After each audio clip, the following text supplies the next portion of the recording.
Buenas noches, estimados docentes. Bienvenidos nuevamente a este encuentro formativo como parte del curso de capacitación y adiestramiento en torno a la inducción a la investigación y para presentar algunas herramientas que nos permitan reforzar en lo que es la estructuración de artículos científicos. Como parte de este proceso, nuevamente les doy la bienvenida a todos los presentes, agradeciendo su participación, sobre todo su presencia activa. En esta oportunidad, manteniendo esta línea que comenzamos la semana pasada en torno a la introducción a los procesos de investigación, algunos elementos, como yo llamo, de miscelánea en torno a la investigación y la estructuración de artículos científicos con, en este caso, la consolidación o la presentación de lo que es la búsqueda de información en algunas bases de datos. Vamos a dar inicio entre hoy y mañana a dos talleres de vital importancia en el área de ciencia de la salud, sobre todo frente al hecho de que, bueno, necesitamos responder de manera expedita a las exigencias en cuanto a veces las publicaciones científicas y muchas veces no tenemos la posibilidad de realizar investigaciones experimentales de campo que impliquen procesos amplios de meses, 8, 7, etcétera. Entonces, frente a esta exigencia, esta semana vamos a presentar dos formas de realización de artículos científicos. En esta oportunidad, para el día de hoy, estaremos entonces presentando la revisión sistemática bajo el modelo Prisma. Y para mañana estaremos presentando lo que son los estudios de caso. Estos aspectos, vamos a decir, modos de presentar artículos científicos y realizar investigaciones de tipo documental, bibliográfico y a partir de estudios de casos, es una alternativa que nos puede facilitar el desarrollo, la visualización de nuestros procesos investigativos y teniendo presente que también tenemos el escenario que podemos dejarnos apoyar por los estudiantes, quienes de una u otra manera nos pueden coadyuvar en la construcción de estos artículos científicos, bien sea para el desarrollo de las ponencias de los congresos internacionales de UNIANDE, o bien sea también para la construcción de propuestas que se presenten en la jornada científica estudiantil que los muchachos desarrollan una vez al año. Para la ponencia, quisiera presentarle al doctor Julio Juvenal Zavala Aldana. El doctor Julio posee una licenciatura en filosofía, tiene una maestría en ciencias, mención orientación en educación para padres y es doctor en ciencias de la educación. Asimismo, el doctor Julio Aldana posee una amplia experiencia de más de 18 años en la educación universitaria, siendo docente investigador de la Universidad Nacional Experimental Francisco de Miranda en Venezuela. Además, ha, ha tenido cargos de autoridad, siendo director de posgrado del área de Ciencia y Educación, director del Fondo Editorial de la Universidad Nacional Experimental Francisco de Miranda. Aquí es vicepresidente de la Fundación Coinonía, creador de la red de investigación Coinonía y enlace del Instituto de Investigación y Estudios Avanzados Coinonía. Ha tenido una experiencia o tiene experiencia en el ámbito de posgrado, postdoctorado. También ha sido autor de cuatro doctorados, entre ellos el doctorado de Ciencias de la Salud. Bueno, el doctor Julio, por su amplia trayectoria, ha trabajado en las diversas áreas de conocimiento: ciencia de la educación, ciencias sociales, ciencias jurídicas, ciencias de la salud, y bueno, se ha especializado en lo que es las normas Vancouver en sus tres modalidades, asimismo en la construcción, acompañamiento, desarrollo de estas modalidades de artículos científicos a nivel de lo que es la revisión sistemática y estudio de casos. Bueno, le dejo la palabra al doctor Julio Aldana, quien es representante, como lo acabo de indicar, de la Fundación Coinonía. Ibarra, como sede, está adscrito dentro de la red de investigación Coinonía. De tal manera que, bueno, los invitados que podamos tener durante estos procesos de formación, gracias también al apoyo que nos ha dado la Fundación Coinonía, la red de investigación Koinonia. El doctor Julio Aldana, aunque es formado en el campo de las ciencias sociales, sin embargo, por la formación filosófica, ha estado inmerso en todo lo que es el área de escritura científica en las ciencias de la salud, enfermería, odontología, medicina específicamente. Y bueno, nos presenta este taller que nos permitirá conocer aspectos importantes para trabajar con los estudiantes en torno, en esta oportunidad, a la revisión sistemática bajo el modelo Prisma y mañana el estudio de caso. Bueno, le dejo la palabra al doctor Julio Aldana. Bienvenido, doctor Julio Aldana. Aquí, bueno, le presento a los docentes de Uniandes, docentes nuevo ingreso, quienes están en la carrera de odontología y obstetricia. Docentes muy animados, muchos de ellos están iniciándose en la docencia universitaria. Y bueno, hemos propiciado estos espacios para que los muchachos se formen, tengan esta herramienta y bueno, se consoliden dentro de la investigación como eje transversal de la docencia universitaria. Muchas gracias. Tiene la palabra el doctor Julio Aldana. Buenas noches. Muchas gracias por la oportunidad a Uniandes para participar en esta noche con ustedes, dando esta experiencia de lo que es el artículo científico desde la revisión sistemática Prisma.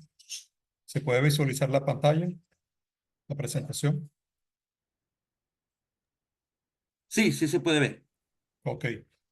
Entonces, sí, trataré de ser breve hoy, unos 30 minutos aproximadamente, ya que esto es un taller básicamente introductorio, un taller teórico, pero impulsador de emplear esta revisión sistemática Prisma desde un modo adecuado en nuestro trabajo de investigación, sobre todo cuando por cuestiones de tiempo, vamos a decirlo así, o a veces para obtener también datos primarios en una determinado tema, podemos recurrir a esta revisión sistemática para iniciar o tener un artículo o una investigación de entrada y luego en una segunda o tercera fase de proceso de investigación poder ir al campo empírico o clínico, ¿no? Y hoy en día, vamos a decirlo así, hay una alta tendencia de emplear revisión sistemática Prisma, a realizar innovar el conocimiento a través de esta metodología que es avalada en las ciencias de la salud internacionalmente. De hecho, es una metodología relativamente nueva. Ya en el chat de aquí de la sala les dejé el link de la página de la revisión Prisma, donde se explica a profundidad esta metodología, donde inclusive están las plantillas que vamos a estar hablando un poquito más adelante, y poder allí entonces nutrirse de lo que es la revisión sistemática Prisma. Así como también les dejé otros enlaces de algunos buscadores que vamos a tocar en esta noche, y vamos a estar hablando un poco sobre ellos. Perdón.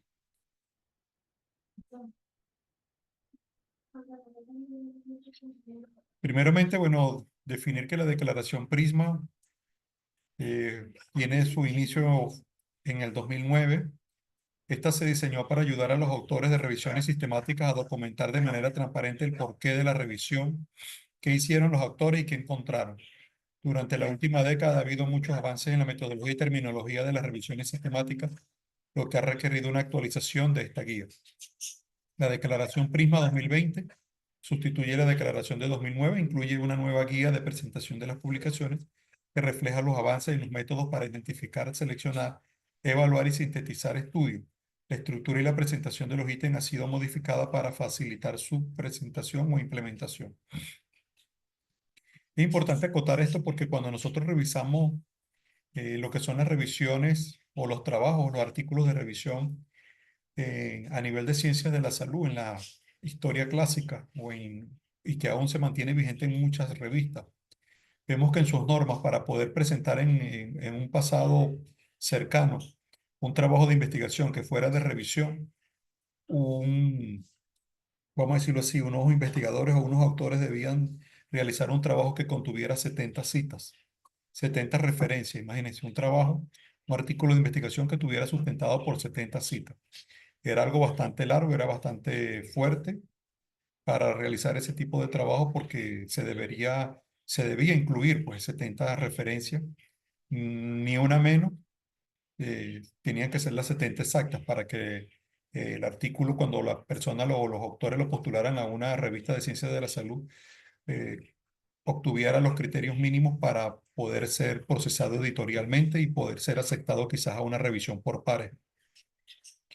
Esto quizás fue revisado en el ámbito de las ciencias de la salud por cuanto habían temas de innovación, de enfermedades novedosas, síndromes, etcétera, que vienen surgiendo, o técnicas quirúrgicas, etcétera, que por su recién uso e implementación o descubrimiento debían ser documentadas, pero no tener las 70 citas era un impedimento para que estos trabajos se dieran a conocer en el mundo científico o de la ciencia.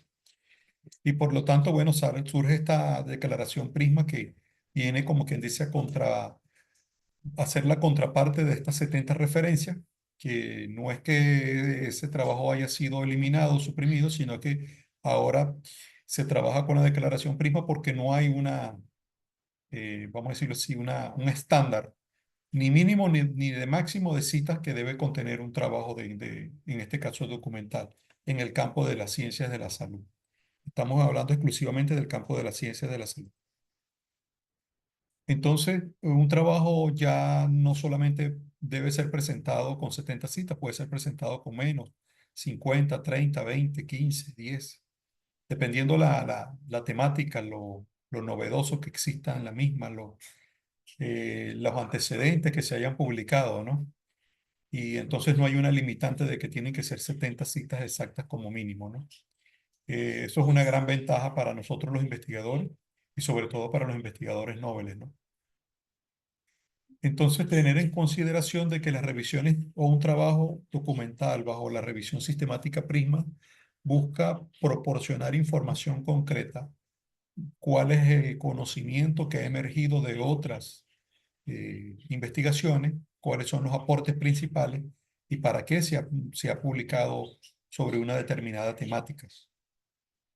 Esto implica de que, como su nombre lo dice, es una revisión muy puntual del conocimiento y se extrae lo más importante en relación a un objetivo de investigación que se tenga en este caso. Por lo tanto, las revisiones sistemáticas son útiles en muchos aspectos críticos, ya que pueden proporcionar una síntesis del estado del conocimiento en un área determinada. Fíjense que aquí se subraya síntesis del estado del conocimiento, una síntesis. No es una profundización, no es un metaanálisis.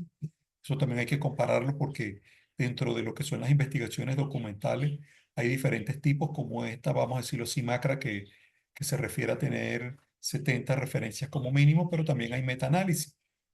Que es un metaanálisis? Es una construcción de teoría a partir de teoría. ¿Ves? Entonces ya es una construcción del conocimiento a través de la aplicación, en este caso, del método deductivo y de otras técnicas de investigación donde el investigador a partir de una teoría construye teoría. Entonces ahí estamos haciendo una revisión o una teoría de metaanálisis.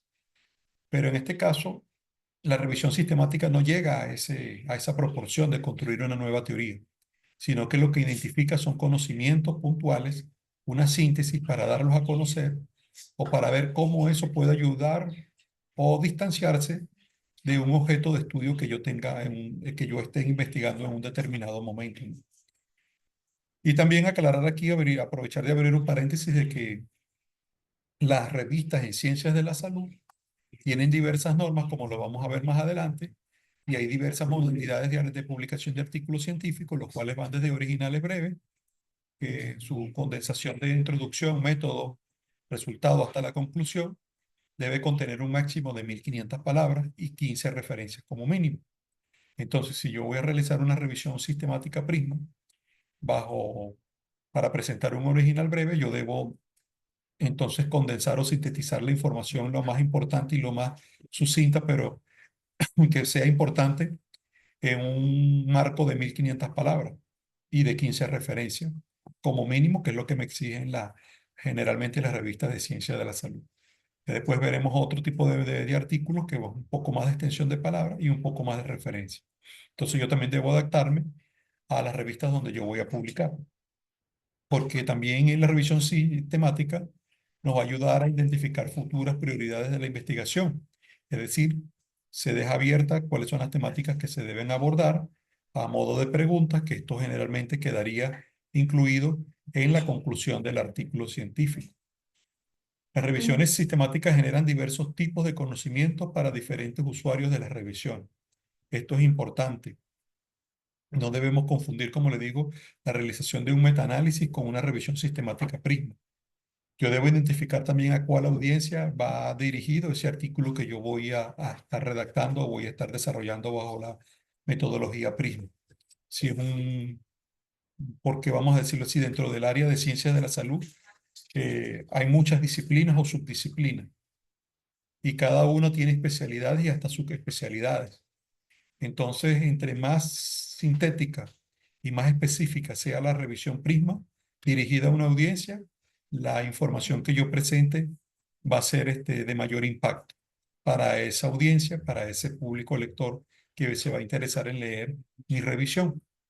Es decir, por ejemplo, en la cardiología, pues se puede hacer una revisión sistemática Prisma, pero dentro de la cardiología seguro hay disciplinas y subdisciplinas o especialidades, ¿no? Clínicas. Entonces, entre más específico sea la revisión, obviamente que los usuarios o los lectores se van a llamar la atención para ver qué es lo novedoso que se está haciendo en ese campo.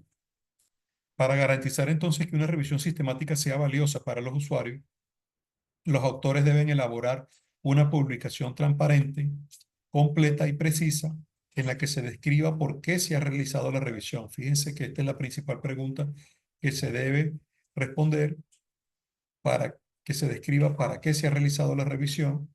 Esto vamos a ver que se va a incluir en una parte del artículo donde se debe responder esta pregunta. ¿Qué se ha hecho? Es otra pregunta y va en otra zona del artículo. ¿Qué se ha encontrado? Va en otra zona del artículo. Ya lo vamos a ir viendo porque esto nos va a servir, estas preguntas generadoras, nos van a servir para desarrollar nuestros aspectos del artículo. Recuerden que un artículo en ciencias de la salud generalmente está en el esquema INDRI, que es introducción, método, resultado, discusión y conclusión. Discusión en el caso de que sea empírico, ¿no? En el caso de Prisma generalmente no lleva la discusión o los resultados se conforma ya la discusión. Entonces, muchos lo que hacen es que para cumplir con estas, vamos a decir así, rigurosidades de la revista, lo que hacen es una tabla esquema en como resultado y luego en la discusión profundizan esa, esos hallazgos que han encontrado y quizás los contrastan con las otras investigaciones. Ahorita es posible que le muestre algún ejemplo que precisamente estaba revisando ahorita un trabajo metodológicamente de alguien, ¿no?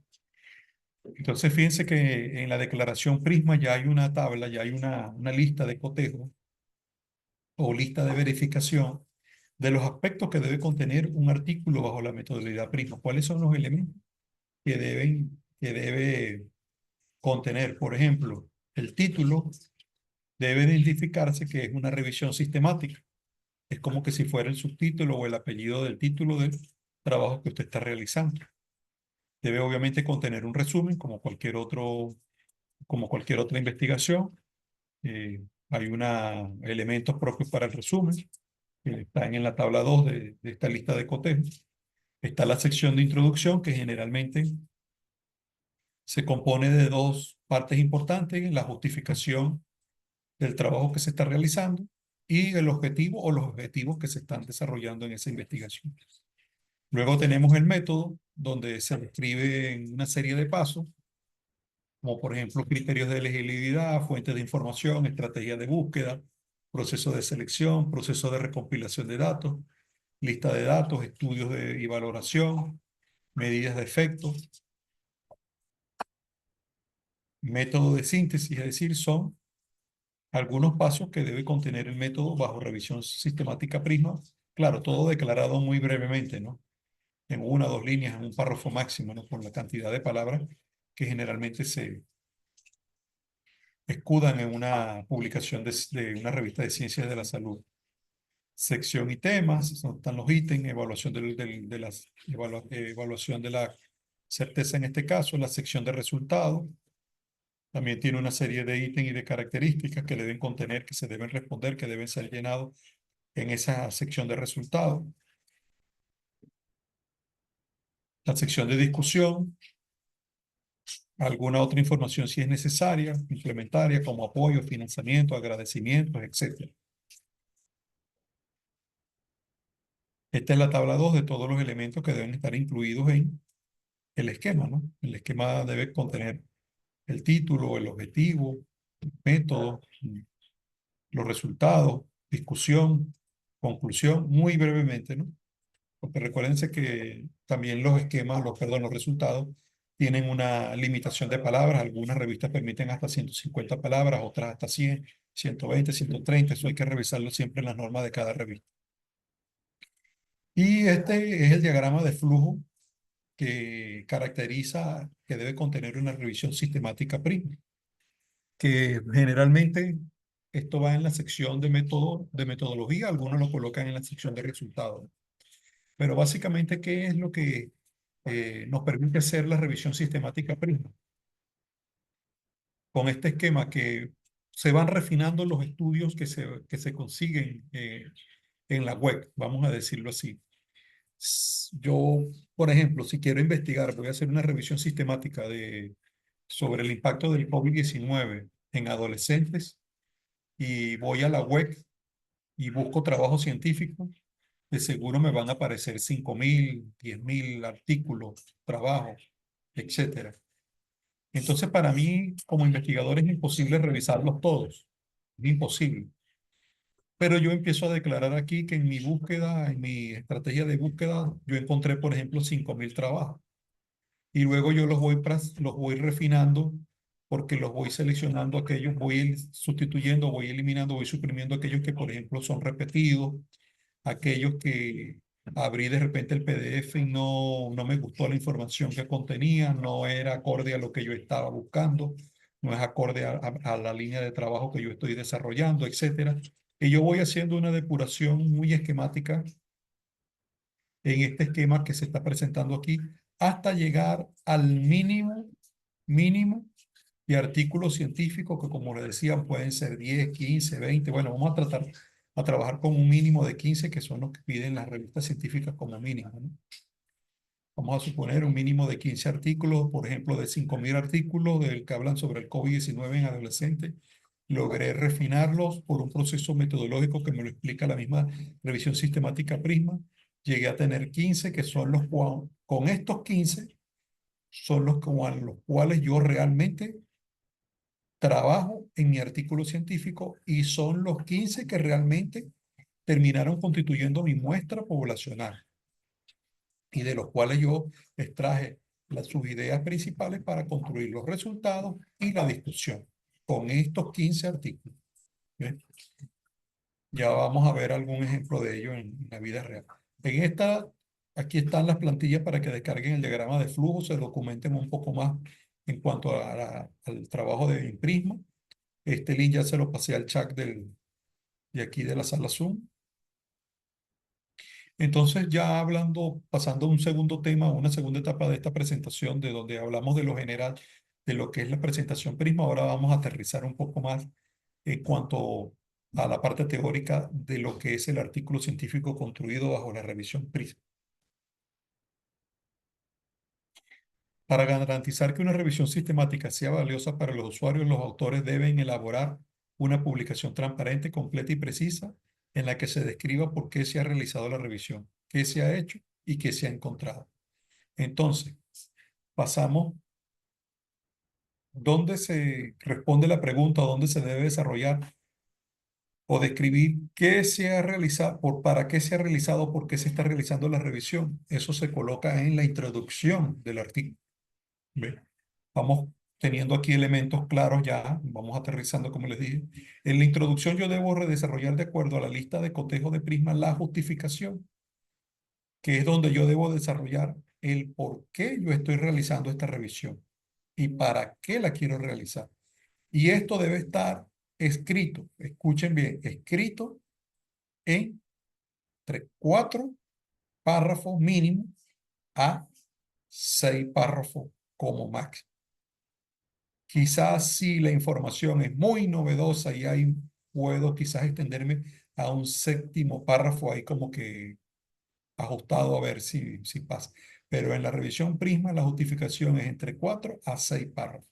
Entonces mi comprensión lectora y de escritura debe ser potenciada. Esa es una competencia que yo también debo tener como investigador para desarrollar mi investigación en Prisma de 4 a 6 párrafos. Es decir, que yo en una introducción, empleando Prisma, no me puedo poner a echar el cuento de los orígenes del COVID, de que en el año 1600 hubo la pandemia tal y después en el 1800 hubo otra pandemia. No, Prisma no nos da para eso porque no es un recorrido teórico de un metaanálisis. ¿Ve? Aquí ya empezamos a diferenciar en comparación, en contraste a una revisión de metaanálisis. Yo no voy a construir teoría en revisión Prisma. Yo lo que quiero es revisar los resultados puntuales, clínicos o empíricos o documentales incluso, más afines y más importantes en cuanto al tema que yo estoy investigando. Entonces, por eso es que yo debo responder para por qué estoy realizando esa revisión entre 4 a 6 párrafos y que obviamente debe tener unas 5 investigaciones que sustenten esas ideas que se está desarrollando, las cuales podrían ser parte de las 15 en totalidad o pueden ser eh, investigaciones complementarias, ¿no? Y ya vamos a ver un poco de eso. Después, luego, el objetivo de la investigación, que generalmente ustedes saben que una de tipo, los objetivos siempre van construidos en un verbo infinitivo y van desarrollados de acuerdo al diseño de investigación en el cual yo estoy. Y toda revisión, sea metaanálisis, sea de revisión Prisma, todo lo que tenga que ver con documental está en el diseño bibliográfico. Y el diseño bibliográfico generalmente se caracteriza por algunos verbos, como por ejemplo interpretar, revisar, analizar, comprender, caracterizar, ¿ve? Reflexionar, teorizar, identificar, creo que no lo había nombrado. Son básicamente los mm, verbos infinitivos con los cuales debe iniciar mi objetivo de investigación y después, bueno, la oración complementaria que conlleva ese objetivo, ¿no? Que obviamente debemos tener claro que aquí también aprovechando un repaso de metodología de la investigación, el objetivo de la investigación básicamente es el título de la investigación, que yo lo traigo aquí, y aquí simplemente lo construyo iniciando con un verbo infinitivo para que se convierta en un objetivo de la investigación. Esto hay que aclararlo porque cuando uno es investigador novel, uno a veces se encuentra de que las investigaciones no llevan una coherencia y no llevan una lógica. Y uno dice, pero bueno, ¿qué es lo que quiere decir aquí en estos investigadores? ¿Qué es lo que quieren decir? No entiendo, no comprendo. ¿No? Dicen una cosa en la introducción y declaran otra en la discusión. Entonces, no, la investigación debe tener un hilo conductor desde el título hasta la conclusión, ¿no? Y debe ser coherente en el tema que se plantea y en lo que yo quiero hacer. Debo tener claridad. Así como en la vida debo tener claridad y metas claras y proyectos para realizarlo, así también en la investigación yo debo como investigador tener claridad qué quiero yo desarrollar en mi investigación, cómo lo voy a desarrollar y con qué recursos lo voy a desarrollar. Entonces, el objetivo no es más que el título básicamente desarrollado en un verbo infinitivo como inicio, ¿no?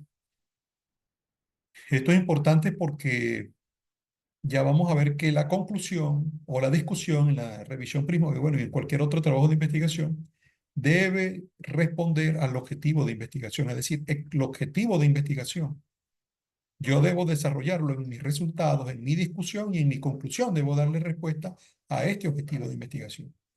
Por eso es que yo digo muy coloquialmente que la investigación es una combinación, es como cuando uno se viste, ¿no? Uno trata de combinarse, que los zapatos le combinen con el saco que se está colocando, con la chompa, etcétera, porque no es que uno se viste así con lo primero que consiga, a menos que sea una emergencia, ¿no? Obviamente. Pero uno trata de combinarse, uno trata de lucir, que haya una coherencia en la vestimenta que uno está En este caso que uno va a lucir, ¿no? Cuando uno sale a la calle, al trabajo, etcétera, ¿no? Entonces sí debe ser también la investigación. La investigación debe partir del tema, ese tema debe ser presentado aquí en esta zona de introducción, debe ser desarrollado y redactado como un objetivo.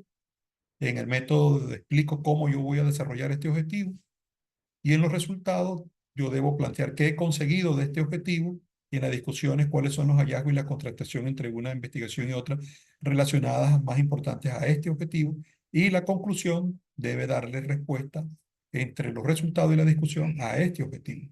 Entonces, cuando uno lee ese trabajo, uno dice, aquí los investigadores fueron coherentes, fueron lógicos y fueron metodológicos.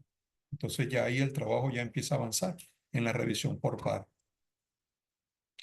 En el método, entonces, ¿qué se ha hecho?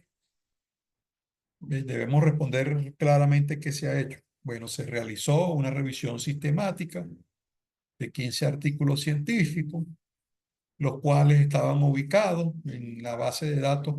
¿Cuál base de datos? En la que yo investigué. Por ejemplo, PubMed, Scopus, WOS, Redalí, LatinD. ¿Ve? Muchos colocan Google Scholar, pero Google Scholar como tal no es una base de datos que me presente calidad científica. ¿Por qué? Porque Google Scholar simplemente lo que recopila son todos los trabajos que se publican y él los sube a Google Scholar. Entonces Google Scholar no es garantía de un trabajo de calidad. Yo tengo que en el campo de la ciencia y de la salud irme a bases de datos reconocidas y que sean evaluadas por pares para yo generar un buen conocimiento en mi artículo científico. Entonces aquí como investigadores que debemos formarnos como de alto impacto, debemos evitar lo que es o suprimir de nuestros trabajos de investigación lo que es la literatura gris. ¿Qué es la literatura gris? Hay muchos investigadores que van y entonces buscan en Google y buscan en el blog de fulano de tal, lo que escribieron en el blog de fulano de tal y lo copian y lo pegan en su trabajo y esa es la cita, la referencia que está colocando. Eso es una literatura gris. ¿Por qué? Porque el blog de fulano de tal no tiene garantía de calidad, rigurosidad científica. A lo mejor esa información ya estaba en otro blog o en otra base que no es científica, que no ha pasado por revisión par, y simplemente lo que hicieron fue copiar y la pegaron aquí y hicieron un blog para cumplir algún requisito o ganar algunos likes, etcétera. Entonces yo debo evitar ese tipo de conocimiento que es gris, que no ha sido pasado por una rigurosidad científica. Inclusive la literatura gris clasifica inclusive las tesis, también entran ahí. Es decir, yo debo ya como investigador mentalizarme que yo debo investigar en base de datos eh, que sean de evaluación por pares, para encontrar revista y conocimiento que haya pasado por evaluación de pares y que sea de calidad. Ahí también debemos incluir Excel, que se me estaba pasando esta importante base de datos, sobre todo a nivel de ciencia de la salud a nivel iberoamericano. Luego yo debo tener criterios de inclusión y exclusión. ¿Ve? ¿Cuáles son los criterios de inclusión? Que yo debo tener unos criterios, por ejemplo, los, eso que le estoy diciendo. eh, Se tomará la información solamente de artículos científicos revisados por pares, que estén en las bases de datos X y Y. Otro criterio de inclusión, que no sea mayor a 5 años, no sea mayor a 7 años, a 8 años, a 9 años, a 10 años. Eso lo declaro yo como investigador, pero debo tener ese criterio de inclusión. Debo tener un margen de tiempo en el cual yo voy a investigar. Que sean trabajos solamente por decir algo, eh, voy a tomar trabajos o a investigar o a tomar como referencia artículos empíricos, clínicos, por decir algo, o empíricos o clínicos. Entonces, ese es un criterio de inclusión. ¿Cuáles son los criterios de exclusión? Lo contrario a lo que estoy declarando la inclusión. Es decir, si yo declaro que mi artículo debe tener una vigencia de 5 años y yo encuentro un artículo de 20 años atrás, no lo puedo incluir dentro de esa revisión Prisma porque no está cumpliendo mi criterio de inclusión. Estrategia de búsqueda. Este es un ejemplo, por ejemplo, de una estrategia de búsqueda. Se trabaja generalmente con eh, con palabras claves que nacen del propio título o del objetivo de la investigación, pero además de palabras claves que estén en tesauros o descriptores, ¿no? En este caso, descriptores. Ya vamos a mostrarle un tesauro, ¿no? Y también con códigos booleanos, etcétera, y ya eso lo trae incorporado a algunas bases de datos como por ejemplo Excel o PubMed, aunque hoy en día se puede hacer la búsqueda más rápida, ¿no? Y de mayor calidad. Y ahorita vamos a tratar de ver un ejemplo. Y se hace como este algoritmo, ¿no? Como un ejemplo de este algoritmo que estamos aquí.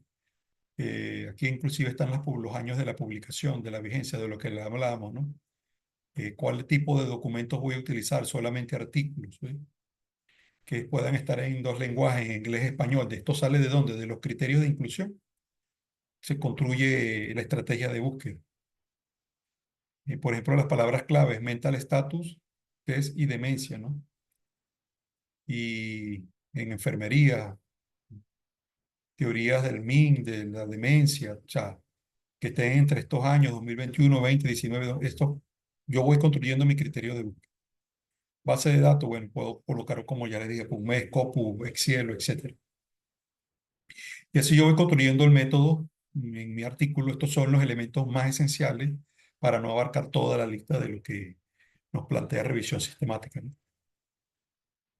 Luego, ¿en qué se ha encontrado? Yo debo manifestarlo en los resultados, en la discusión, y luego hacer una conclusión.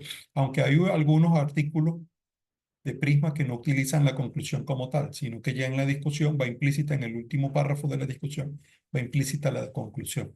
Ya eso va a depender de las normativas de la revista, ¿no? Sin embargo, a mí me gusta cerrar siempre con esta conclusión para como tener un realce de la investigación, de la idea esencial del conocimiento nuevo que yo estoy adquiriendo, que yo estoy alcanzando con mi trabajo, y así entonces como que se vea de una manera mejor respondida o respondido el objetivo en este caso, ¿no? De investigación o la pregunta de investigación. Algunas referencias que se encuentran también o que nos pueden ayudar a estudiar en la metodología PRIMA.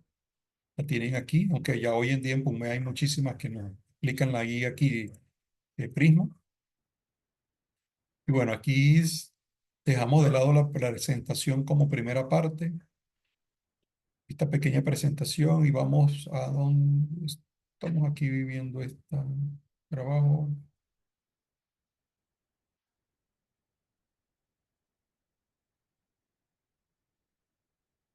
Fíjense algo, aquí les voy a mostrar un trabajo en este momento estoy revisando, ¿no? No precisamente no es de ciencias de la salud. Sin embargo, también hay que acotar que la revisión Prisma se está adaptando mucho a lo que son las ciencias sociales, educación, etcétera. Se está trayendo la metodología, o se copió la metodología, o se adoptó la metodología de revisión sistemática Prisma de ciencias de la salud para acá para como metodología de revisión en ciencias sociales. Entonces es un trabajo que no es de ciencia de la salud, pero nos ayuda a ver el ejemplo, ¿no? Entonces, fíjense que aquí este estudio se llevó a cabo utilizando una revisión sistemática de la literatura existente sobre fintech y servicios financieros digitales. La búsqueda de literatura se realizó en las principales bases de datos académicas, incluyendo PubMed, Scopus y WebOxine. Se utilizaron los términos de búsqueda como fintech, tecnología financiera, servicios financieros digitales, banca digital, etcétera, etcétera. La búsqueda se limitó a artículos publicados en los últimos 5 años, es decir, entre 2018 y 2023, para asegurar la relevancia y actualidad de la información. Algunos criterios de inclusión y exclusión, como por ejemplo le decía, publicados entre 2018 y 2023, estrictos en inglés y español. Se excluyeron los estudios que no estaban relacionados directamente con el fintech, que eran resúmenes de conferencia, comentarios de opinión, estudios de revisión sin par, es decir, lo que le hablaba de la literatura gris. No proporcionaban datos suficientes para el análisis, proceso de selección, evaluación de la calidad, síntesis de los datos. Y los resultados de este trabajo lo presentan así: categorías documentales. La categoría en este caso impactó en la inclusión financiera, tomado del estudio de Gonzalo Hernández, cuál es el mejor aporte o más importante de este estudio de González y de Hernández. Y así con cada uno de ellos fueron construyendo unas categorías documentales sustentadas de estos trabajos y cuál es el aporte de este trabajo. Luego hacen una interpretación de esa tabla, de ese cuadro, muy general, y así están presentando los resultados, ¿no? Más importante, la categoría documental. ¿Pudieron haber sido más artículos? Sí, quizás. Cuestión ya de los autores. La discusión, la contrastación de esas investigaciones, la conclusión, y aquí tendríamos un breve ejemplo de lo que es la revisión sistemática PRI. Hay que aclarar algo también que quiero acotar. Sé que hoy en día la inteligencia artificial está ayudando mucho y también está perjudicando mucho a la vez. ¿Por qué digo esto? Está ayudando mucho porque sí, ayuda a agilizar un poco el trabajo. Pero les quiero comentar algo. No todo lo que ChatGPT o estas inteligencias artificiales les dé de primera mano lo tómenlo y ya péguenlo en el trabajo tal cual como ustedes lo consiguen. No. Se necesita hacer una revisión o un cribado de esa información. Hay que purificarla, hay que refinarla, hay que leerla, hay que contextualizarla para ver si es realmente al 100% verdad lo que me está diciendo, porque ChatGPT también hace, mete su piratería, ¿no? A veces dice unas incoherencias que uno dice ya que esto no es verdad. Entonces uno al contrastar y buscar la información correcta se da cuenta que era así. Como también hay casos donde sí aporta buena información. Entonces lo importante siempre es revisar, contrastar, ver que todo tenga una coherencia lógica, lo que se está planteando, tener buenas citas, buenas referencias, que el hecho de que yo estoy apoyándome en una inteligencia artificial no quiere decir que ya lo que, como les repito, no quiere decir que lo que me dio la inteligencia artificial ya yo lo pegué en el trabajo y ya esa es mi investigación. No, tengo que refinarla, tengo que trabajarla, pues tengo que terminarla de pulir, pues como investigador. Por eso yo le animo a los investigadores noveles que primero hagan investigaciones, vamos a decirlo así, un poco sin mucho apoyo o sin el apoyo, mejor dicho, de la inteligencia artificial, para que aprendan a mano, primeramente, hacer esta investigación, busquen algún compañero investigador que ya haya trabajado esto, déjese guiar, déjese tutorial, déjese acompañar. Y ya luego que usted haya hecho algunas cuantas investigaciones, vamos a decirlo así, de modo manual, sin el apoyo de la inteligencia artificial, usted, bueno, ahí ya usted va a apoyarse en la inteligencia artificial y podría apoyarse en la inteligencia artificial, no es obligatorio tampoco. A mí me gusta seguir trabajando mucho todavía así a la antigua, porque es más el trabajo de uno como investigador. Y claro, no descarto el apoyo en algún momento para hacer alguna situación en concreto, ¿no? Pero, ¿qué es lo que le quiero y qué es lo que le quiero yo llegar con esto? De que para yo poder ser crítico y evaluar y contrastar si lo que me está dando la inteligencia artificial es bueno o es malo, es de calidad o no es de calidad, me ayuda o no me ayuda para mi investigación, yo primero debo desarrollarme como investigador con los métodos tradicionales y antiguos que ya conocemos y que teníamos hasta unos meses, unos escasos meses, ¿no? Hasta antes de que saliera este boom descomunal de la inteligencia artificial. Y entonces allí ya yo podré ser un crítico de lo que es la inteligencia artificial, inclusive yo podré cuestionar a la inteligencia artificial y hacer críticas a la inteligencia artificial, porque ese es el trabajo de un investigador. El trabajo de un investigador no es solamente hacer el trabajo y presentarlo ya, sino que yo también cuestione los medios y las rutas de donde yo tengo esa información y hacer mis aportes en cómo se puede mejorar eso también, obviamente, ¿no? Entonces, eso es como abriendo este paréntesis de en cuanto a lo que es mi parecer hasta ahora de la inteligencia artificial. Fíjense que la inteligencia artificial, ya yo, por ejemplo, como que soy editor de algunas revistas y casi que a diario me están llegando artículos científicos. Al principio me comí la finta de algunos trabajos que yo decía, wow, qué espectacular vienen estructurados, ¿no? Pero ya después empecé a ver como que la repetición de la misma estructura y yo dije, ¿qué pasó aquí? Entonces, pues, cuando yo empiezo a indagar un poco sobre la inteligencia artificial, ya yo me doy cuenta, ya hoy en día yo puedo reconocer cuando me llega a mí un trabajo que fue hecho con inteligencia artificial y que el autor no lo depuró, que el autor no lo procesó, vamos a decirlo así, no lo refinó, no lo pulió, no le dio su toque personal, no le dio su toque humano. ¿Ves? Ya yo lo conozco. ¿Y por qué? Porque, por ejemplo, el caso específico de ChatGPT te va a decir unas palabras que ya yo las sé, no se las voy a decir ahorita aquí para no ponerlo sobre alerta. ¿Ves? Pero ya yo sé, bueno, ya este trabajo viene de ChatGPT. ¿Por qué? Porque me está diciendo estas palabras en una coherencia de redacción que esa inteligencia artificial tiene. Entonces, repite algunas palabras que ya yo las conozco. Entonces, esa es una corrección que se le envía, perdón, a los autores. No sea copy y pega totalmente de ChatGPT. Esfuércese y haga su trabajo, póngale ahí entusiasmo a hacer su trabajo. Entonces, un poco para que se den cuenta de que sí, todavía nuestro cerebro humano detecta algunos vacíos o falencias que puedan tener la inteligencia artificial. No quiero decir con esto que en algún momento no se van a mejorar. Claro que sí, la inteligencia artificial va en esa vía, ¿no? Y hasta peligrosa podría ser, pero bueno, eso es un tema ya de ética investigativa para otro costal, ¿no? Pero quería mostrarle básicamente ese modelo de trabajo. Ahora vamos a mostrarle otro por aquí que estoy viendo aquí en la web en este momento. Esta es la plataforma, la famosa plataforma PubMed, de la cual yo le digo realmente, como investigadores y de ciencias de la salud, enamórense de esta plataforma, aquí está todo. Básicamente no tienen que salirse de aquí para encontrar todo lo que ha sido publicado o impublicado en ciencias de la salud y nos ayuda a agilizar de una manera u otra el sistema de citas, por ejemplo. Fíjense que aquí nos da el sistema AMA, que es el sistema Vancouver, pero americano. Nos da el citado en formato APA, si yo lo quiero, si yo estoy citando en APA.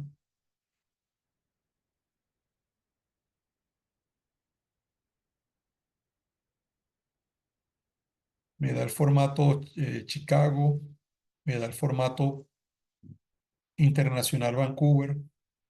Son cuatro formatos que tranquilamente yo copio, me lo llevé a mi referencia y ahí está la referencia. Puedo revisar algunos artículos. Por ejemplo, aquí estaba ahorita para tenerles como ejemplo, diabetes, puse Prisma, es decir, que me indique investigaciones de diabetes que hayan tenido, que hayan sido realizadas con Prisma. Y le doy aquí y fíjense que hay 734 investigaciones. Claro, le apliqué un filtro aquí a PubMed de que me des investigaciones que sean de texto libre, que es decir, que yo pueda leerlas, que yo pueda descargar el PDF, que yo pueda consultarlas, porque ustedes saben que hay muchas, ¿cómo decirlo?, editoriales que hay que pagar para leer el artículo, entonces eso es ilógico para nosotros, ¿no? Pero aquí tenemos 734 investigaciones de texto libre que yo puedo leer. Y fíjense que aquí me da otros filtros, por ejemplo, qué tipo de documento, de artículo quiero, si quiero consultar libros y documentos, si quiero consultar ensayos clínicos, si quiero consultar metaanálisis, ensayos controlados, revisión sistemática, es decir, yo no coloqué ningún filtro de eso. Aquí me está dando 734 trabajos en general, que solamente son de texto completamente gratis que yo puedo leer y puedo accesarlo.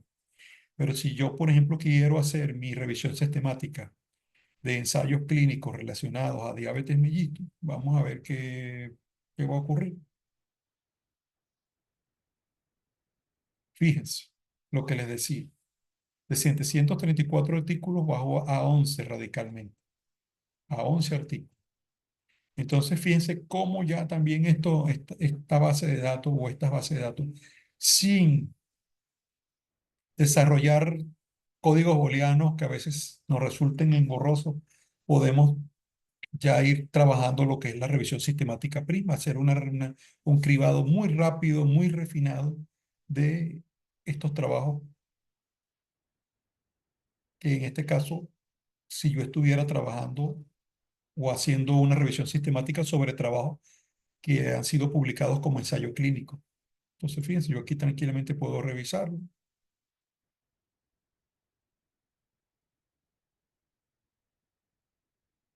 puedo citarlo si es en Vancouver, o si es en otro formato, de acuerdo a lo que yo esté trabajando.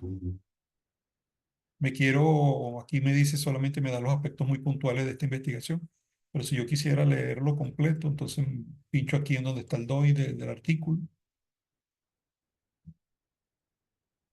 y me lleva a la revista original de donde se publicó ese artículo. Porque PubMed simplemente lo que es una base de datos que publica artículos de revistas que han sido clasificadas para esa base de datos, es decir, revistas que a su vez ya están en Scopus, etcétera, etcétera. Y puedo descargar el PDF y, en fin, puedo trabajar y hacer una buena investigación. Pero si por el contrario yo no quisiera trabajar con ensayos clínicos, sino que yo quisiera simplemente revisar, hacer revisión de revisión sistemática, bueno, pincho aquí. Fíjense cómo sube 509. Hay un universo ya de investigaciones muy importante. Lo que le decía al inicio de esta presentación, se está trabajando hoy mucho con revisiones sistemáticas.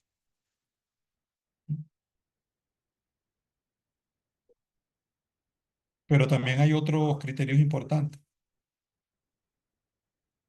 Aquí está en el rango la fecha de publicación de los años. Por ejemplo, si yo quiero solamente trabajos que sean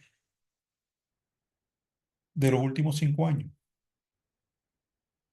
tengo 581 trabajos. A texto libre, eh, vamos a colocar un metaanálisis, un ejemplo, me lo redujo a 155. Y sigo trabajando con el tema de diabetes. No me he salido del tema de diabetes. Esto solamente es con el tema de diabetes. En los últimos 5 años, a texto completo gratis,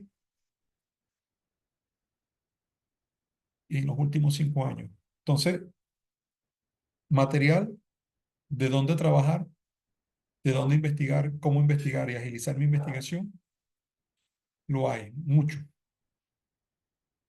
Aquí también tenemos lo que son los descriptores. En esta biblioteca de ciencias de la salud, a nivel de Iberoamérica, en este caso, eh, son, se toman los descriptores, que en este caso ustedes saben que todo resumen por lo general lleva palabras clave.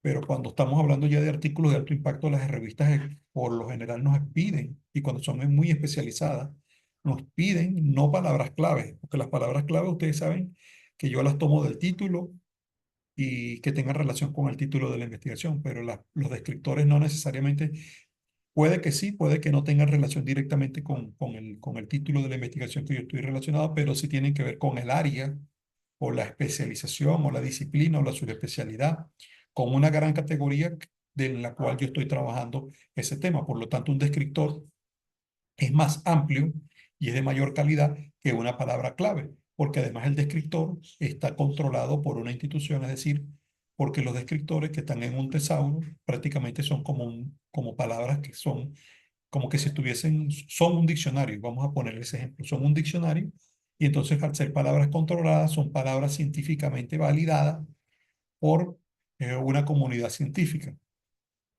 ¿Qué ocurre? Que un buen investigador eh,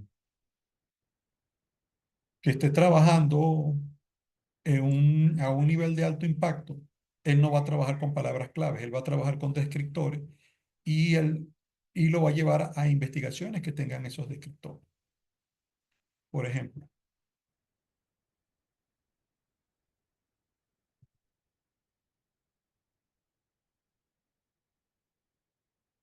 diabetes es una gran categoría. Fíjense, categoría que ya está estandarizada, me explica brevemente. Aquí hay las subcategorías o términos relacionados, términos sub, vamos a decirlo así, que están por debajo de esta categoría, es una subcategoría, pero que tienen que ver relación en este caso con la diabetes ya a nivel más genérico. Pero si yo quiero otras palabras relacionadas con la diabetes, pincho aquí la categoría y aquí me sale, fíjense cómo están aquí: enfermedades nutricionales, enfermedades metabólicas, trastorno de metabolismo, la glucosa, experimental, tipo 1, tipo 2, estacional, y todo lo que tenga que ver relacionado con la diabetes, pero a nivel de un lenguaje controlado. Entonces, ¿qué voy haciendo yo? Que bueno, por ejemplo, si a mí me solicitan que en mi revista yo coloque 3 descriptores, bueno, yo copio de aquí y ese es mi primer descriptor en español y en inglés. Entonces yo tengo que buscar aquí, bueno, seleccionar cuál otra se asemeja al, a esa que yo estoy trabajando. Bueno, por ejemplo, estado prediabético. La palabra sí, estado prediabético. La copio, me la llevo a mi trabajo y estoy trabajando con descriptores de aquí del DEX. No son algo que yo estoy inventando. Bueno, diabetes tipo 2. Entonces yo busco lo que más se parezca y se relacione con el tema que yo estoy trabajando. ¿De dónde saqué esto? De aquí, de este descriptor.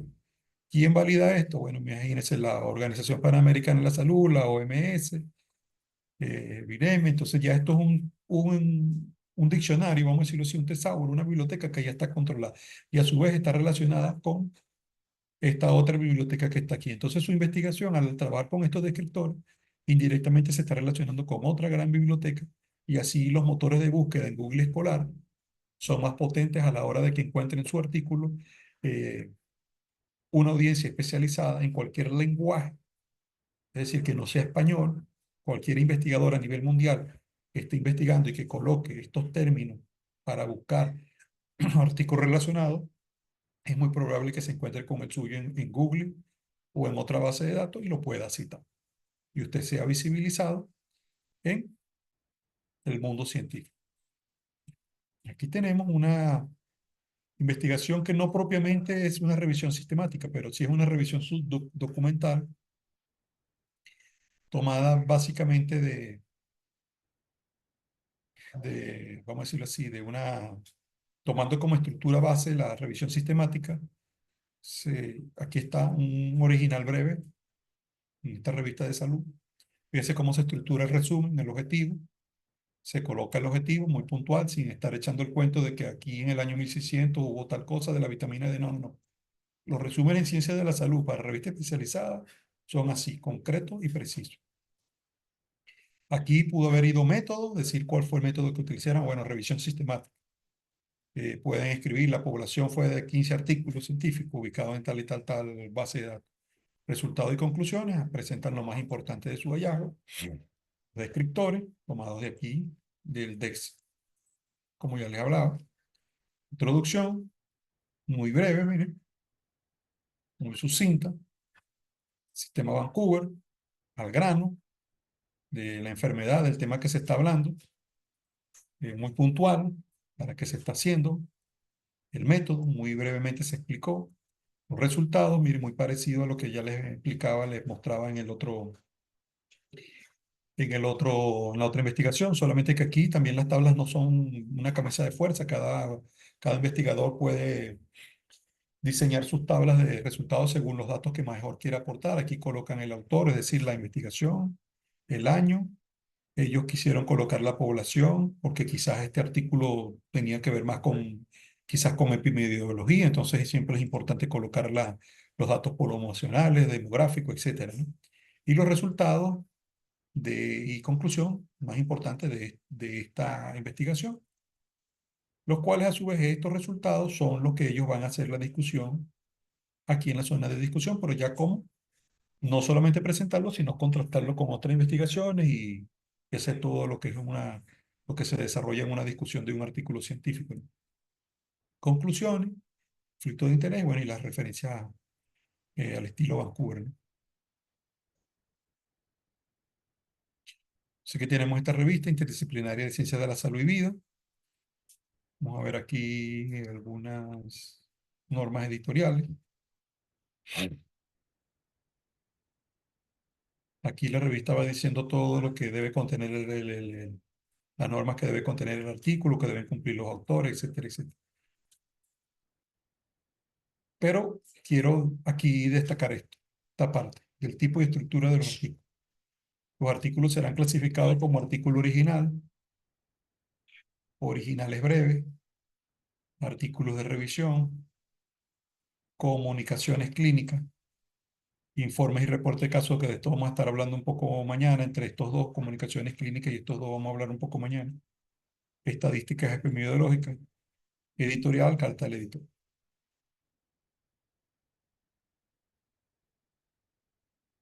Aquí también hay algunos otros, vamos a decirlo así, métodos para desarrollar algunos trabajos en ciencia de la salud, por ejemplo, lo que son estudios observacionales, conocidos también como empíricos. Aquí hay una guía, ensayos clínicos, aquí está la guía de cómo hacer un buen ensayo clínico, cómo hacer una buena prueba diagnóstica, cómo hacer una buena revisión PRISMA, cómo hacer un buen reporte de caso, así estudios cualitativos, etcétera, etcétera, en ciencias de la salud. Aquí están, en estos links, están los esquemas cómo desarrollar un buen trabajo, un buen artículo de investigación.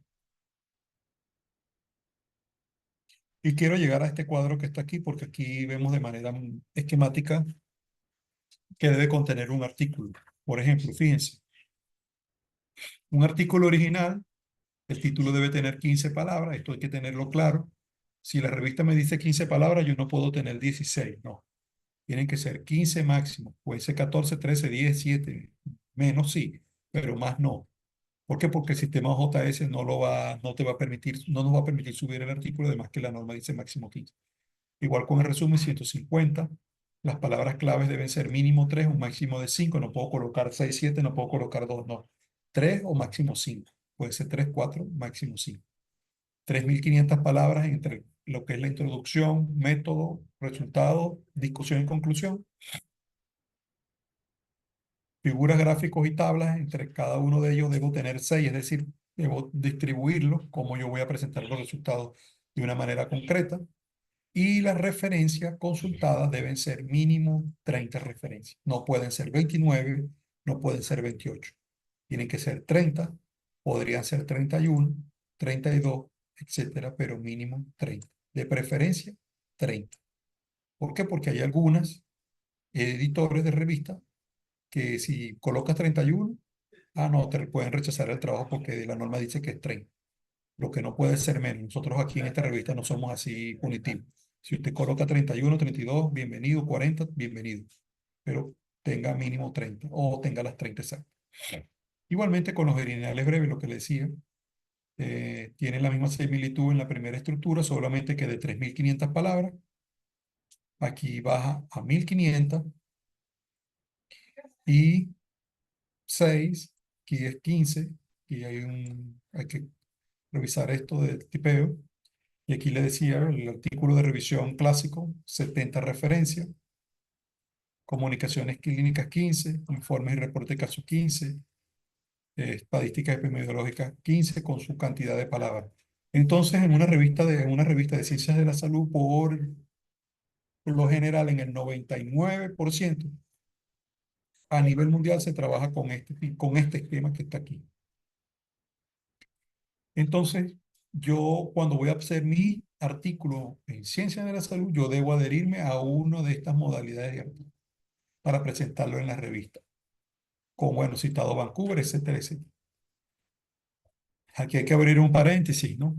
Una cosa es, o una situación es, el trabajo de investigación, el proyecto de investigación que yo estoy realizando a lo interno de la universidad, en este caso de UNIAN, mi trabajo de grado o de titulación que yo estoy acompañando como director a un estudiante, o mi proyecto personal que estoy haciendo de manera individual o con otro grupo o con otros compañeros docentes o profesores o con investigadores de otras instituciones.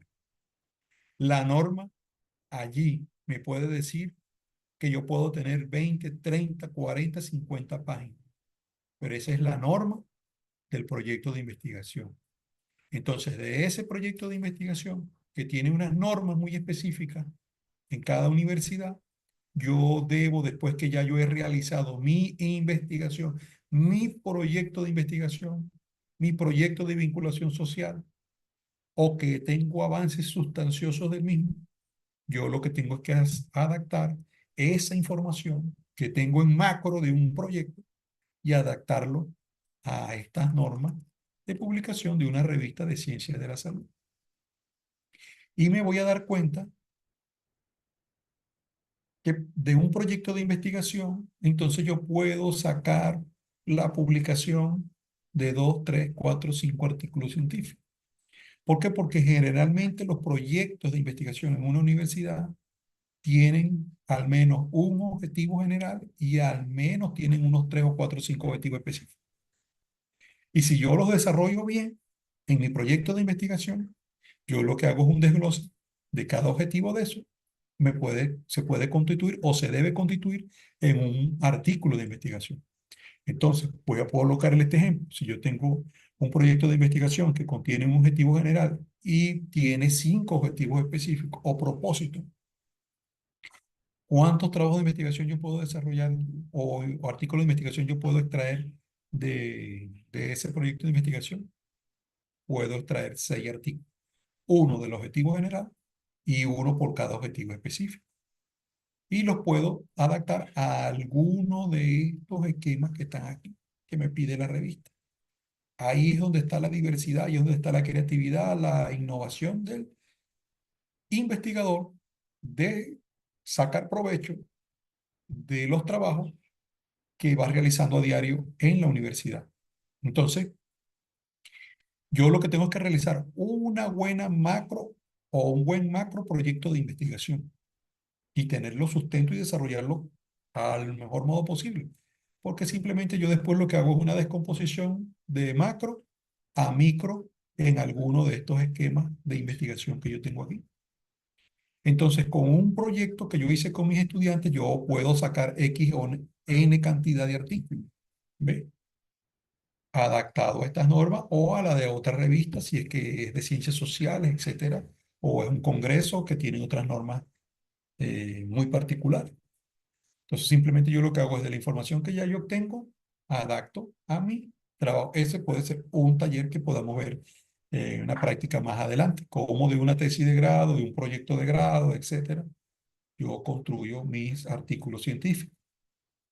Entonces, eso para que tengamos en algún momento algo más práctico de ayuda, de conocimiento, etcétera, etcétera. Entonces, esto es una invitación que yo, bueno, yo a la universidad le está haciendo a ustedes para que en este caso no vean que la investigación es algo, una camisa de fuerza, es algo engorroso, es algo que me quita el tiempo, es algo que me hace sufrir. No, no, no. Es algo que si yo me dejo guiar por otros investigadores que ya han caminado un poco, voy a ver los resultados en el mediano tiempo y voy a ver que con muy poco esfuerzo, voy a utilizar esa frase, con muy poco esfuerzo, puedo tener muy buenos resultados y puedo hacer grandes producciones o grandes cosas desde un proyecto que yo esté desarrollando en mi universidad.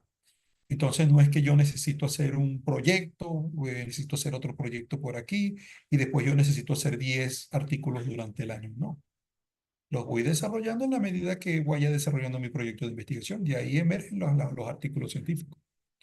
Entonces, la invitación a los docentes nuevos, a los docentes que están iniciándose, a los docentes que no tienen quizás esa experiencia, esa experticia de la investigación, déjense guiar por los docentes que de mayor compromiso y experiencia con la investigación para que aprendan de ello.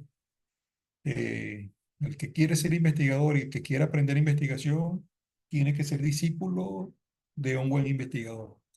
Y la ventaja que ustedes tienen, hay un unidad que tienen muy buenos investigadores, tienen buenos maestros, tienen buenas maestras, está el profesor, el doctor José, está la doctora María Elena Infante, hay otros compañeros que ya he ido conociendo también, hay buenos profesores de los cuales ustedes pueden aprender. Déjense guiar por ellos, déjense acompañar, pregunten, no tengan miedo, no tengan temor en decir no sé esto, no lo conozco, necesito volverlo a practicar, porque así aprendimos todo. O sea, yo por ejemplo aprendí así en mi experiencia eh, de investigador. Yo no nací ya con ese conocimiento de investigador y esa experticia, no, aprendí de otros investigadores que ya tenían un camino. Y me dejé guiar por ellos y fui aprendiendo y bueno, ya después descubrí que tenía talento pues propio para independizarme en el mundo de la investigación. Y bueno, ya eso uno lo va descubriendo en el transitar docente, en el transitar de la experiencia de los años que uno va experimentando, ¿no? y invitarlos que uno también va adquiriendo esa experiencia, va adquiriendo ese dinamismo, va adquiriendo esa destreza en la medida que nosotros nos motivemos a participar en cualquier congreso, cualquier jornada de investigación, que bien sea que Uniandes nos brinde la oportunidad, les brinde la oportunidad para participar, por muy pequeña, por muy grande que sea, o con cualquier otra universidad donde yo pueda participar, vivir esa experiencia. Y eso nos va ayudando a tener una madurez cognitiva, una madurez intelectual, una madurez epistémica, metodológica, que es la que va a hacer que yo vaya acumulando la experiencia y el procedimiento necesario para yo constituirme en algún momento investigador independiente, autónomo, y poder guiar a otros investigadores a también a ser investigador, y de ahí entonces se van fortaleciendo las líneas de investigación de la institución, se van fortaleciendo los grupos de investigación y van emergiendo nuevos grupos o nuevos equipos de investigación. Y así entonces uno va creciendo, porque el estatus de un buen docente investigador es tener investigación, sobre todo si son reconocidas en revistas de alto impacto y de revistas de evaluación por par. Entonces, los motivos para que se dejen encaminar, se dejen enrutar por estos colegas que saben de investigación, que tienen experiencia y participen en todos los eventos que Uniandes tiene durante el año, porque tengo conocimiento de que Uniandes tiene una planificación para que ustedes como docentes puedan desarrollarse como investigadores y puedan publicar sus investigaciones guiados por la propia institución. Entonces, hasta aquí hoy es mi participación en este tema del día de hoy. Si hay alguna acotación, si hay alguna duda, dejamos la participación un poco abierta de unos dos participantes. Si no, mañana, como continuamos con el otro taller, al inicio del taller, podemos hacer esa reflexión, es aclarar dudas, etcétera, y después iniciamos con el taller del día de mañana, dado que algunos puedan tener la ansiedad de querer ver el juego de ahora de la Copa América. Entonces, ahí dejo la participación de la doctora María Elena y del doctor Josía. Muchas gracias por su invitación. Bueno, buenas noches, doctor Julio, doctor Licea. Buenas noches a todos los docentes que nos acompañan. Queremos agradecer una vez más al doctor Julio Aldana, que nos acompaña en estos cursos, que nos ayuda a ampliar nuestros conocimientos, que nos estimula también, porque sus palabras son siempre de motivación y agradecemos mucho eso, ¿no? Esperamos que los docentes que están aquí presentes, que están tan a tono con lo que usted está planteando, con estos procedimientos metodológicos para trabajar los artículos de distinta índole, pues bueno, que estén atentos y que aprovechen al máximo todo lo que usted nos explica y también los materiales que está poniendo a nuestra disposición. Bueno, muchas gracias, doctor. Y bueno, claro que lo esperamos siempre por aquí para compartir estos espacios. Muchas gracias, doctora Marilena. Bueno, el espacio se abre para alguna duda puntual, si no igual, vamos revisando la información que hemos recibido y mañana vamos a tener nuevamente el espacio que nos ofrezca el doctor Julio. Muy agradecido también por su presencia. Sí quisiera hacer énfasis en un aspecto que el doctor Julio ha tocado en cuanto a las herramientas que podamos actualmente tener. Fíjense que muy pocas se tienen estas posibilidades de formación directa de estas herramientas. Básicamente, Ibarra junto con Tulcán son las que están recibiendo este tipo de formación bastante personalizada. Entonces, les invito, y como ya han hecho muchos, me han enviado sus documentos, me han pedido aclarar dudas. De igual manera, con toda la confianza, estoy disponible para las revisiones de los trabajos. Y dos aspectos importantes. Recuerden que todos los docentes, tiempo completo, con hora de investigación o no, como lo indicó la doctora Arias, debe presentar un artículo científico. Por lo tanto, desde ese escenario, verlo como algo obligatorio, sino como que planteaba el doctor Julio en cuanto, si vemos todo el background, debemos entender que el ser docente implica siempre continuamente estar investigando, actualizando contenido. Y recuerdo que una vez en Quevedo, el doctor Danilo, nos indicó algo interesante. Si nosotros hacemos un buen trabajo de revisión sistemática, vamos a tener material para dar una buena clase, porque como bien se ha explicado, es una revisión de revisión a partir de la literatura que nos va a permitir profundizar sobre lo que estamos desarrollando con nuestros estudiantes. Y si esa revisión sistemática parte de nuestras publicaciones, mayor fortaleza va a tener porque los muchachos mismos se van a animar a investigar y que salgan también en su publicación, se publiquen lo que ustedes, lo citen ustedes y se publiquen lo que ellas puedan generar. Entonces, estos son espacios que debemos saber aprovechar, sobre todo que estamos comenzando y muchas veces no sentimos que hay suficiente escenario para investigar. Al contrario, hay muchos escenarios del que podemos sacar provecho. Si no hay más nadie que quiera comentar algo, alguno de los compañeros presentes, alguna duda, inquietud.